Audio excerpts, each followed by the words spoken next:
Ce qui m'a inspiré la création de ce livre-là, en fait, c'est quand on sortait du grand confinement, les enfants allaient retourner à l'école, mais avec distanciation. Puis moi, la première réaction que j'ai eue, c'est comme « Yes, on n'aura pas de poux cette année », parce qu'on en avait eu l'année d'avant, puis ça avait été un petit peu traumatisant pour moi.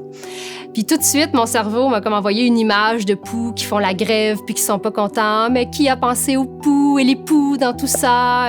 Je trouvais ça super drôle, puis cette image-là m'est comme restée quelques jours en tête, puis je voulais la dessiner. Finalement, le sujet m'a un petit peu trop inspirée. Là, j'ai fait un livre de 72 pages. J'ai vraiment aimé ça, me plonger un peu dans la tête d'une colonie de poux. C'est un peu eux, mon personnage principal, puis qui essaye de migrer d'une tête à une autre, mais qui sont maintenant rendus trop loin, là. Quand j'ai dessiné les poux, j'ai eu tellement de plaisir à les personnifier chacun.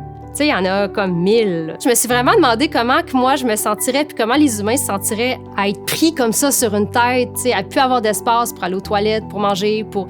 Fait que c'est un peu le vivre ensemble, je pense, qui ressort de ça, là, la cohabitation serrée. Dans mes publications, on retrouve des sujets un peu nono, comme des poux, de la morve, un petit garçon tout nu, puis c'est un peu tout, tu sais, ce que je vis comme maman, tu sais, dans ma vie de famille. Puis ça fait du bien aussi d'en rire. C'est pas toujours des situations, tu sais, le fun, mettons, dans le moment. Je trouve aussi que ça permet aux parents puis aux enfants de se retrouver, tu sais, dans quelque chose de concret, mais drôle là, par rapport à ce qu'ils vivent chez eux. À chaque fois que je pars en résidence de création, j'ai une boîte de dessins d'enfants.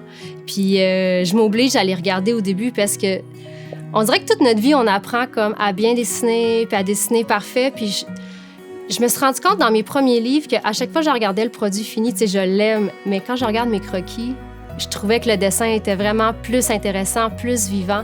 Fait qu'au fil des livres, j'ai appris à retourner un peu à ce premier jet-là, puis au croquis. Les enfants, ils sont beaucoup proches de ça aussi. Maintenant, j'essaye toujours que mon dessin final soit vraiment collé sur mon croquis. C'est pour ça que je pense que mon style peut avoir l'air plus enfantin, là, mais c'est ça que j'aime le plus là, dans ma ligne. Mon Dieu, si j'ai des projets en cours, je pense que j'ai comme 10 projets de livres là, qui sont juste en attente que j'aie du temps pour passer plus de temps avec eux, puis les écrire, puis les élaborer. Présentement, je travaille avec un autre livre aux 400 coups qui est une enquête sur les bas tout seuls.